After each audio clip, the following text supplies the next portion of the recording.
અત્યારે મિડ મે સુધી પહોંચ્યા છે એટલે હવે ગરમીનો એકદમ પીક સમય આવી રહ્યો છે. આ સમયે heat action plan Rajkot corporation દ્વારા અમલમાં લાવવામાં આવ્યો છે અને એના ભાગરૂપે અત્યારે શહેરમાં આપણે અમે વિવિધ જગ્યાએ આ પ્રકારે છાંયડા જે આપણે ત્રિકોણ બાગમાં જોયું એ પ્રકારની વ્યવસ્થા કરી રહ્યા છે. જ્યાં લોકો વધારે આવે છે, જ્યાં વધારે ઊભા રહેવાનું થાય છે, વેઇટ કરવાનું થાય છે, તડકામાં હેરાન ના થાય લોકો, એ માટે આ પ્રકારના છાંયડા. એ સિવાય આખા શહેરમાં ખાસ કરીને અમારી બીઆરટીએસના જે બસ સ્ટેન્ડ છે એ સિવાય પણ અન્ય જગ્યાઓ પણ અમે પાણીની વ્યવસ્થા, છાછની વ્યવસ્થા અને જ્યાં ઓઆરએસની જરૂર પડે ત્યાં ઓઆરએસની પણ વ્યવસ્થા રાખી રહ્યા છે.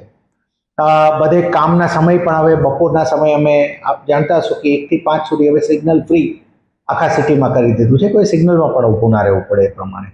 એટલે હીટ એક્શન પ્લાન અંતર્ગત આ જે ત્રિકોણ બાગમાં આપ જોવો છો એવું હજી અન્ય ઘણા જગ્યા પણ આવશે અને આખા ઉનાળામાં લોકોને આવી પરેશાની ના પડે તડકાની, એ પણ અમે ખાસ ઇન્શ્યોર કરવા પ્રયત્ન કરી રહ્યા છીએ.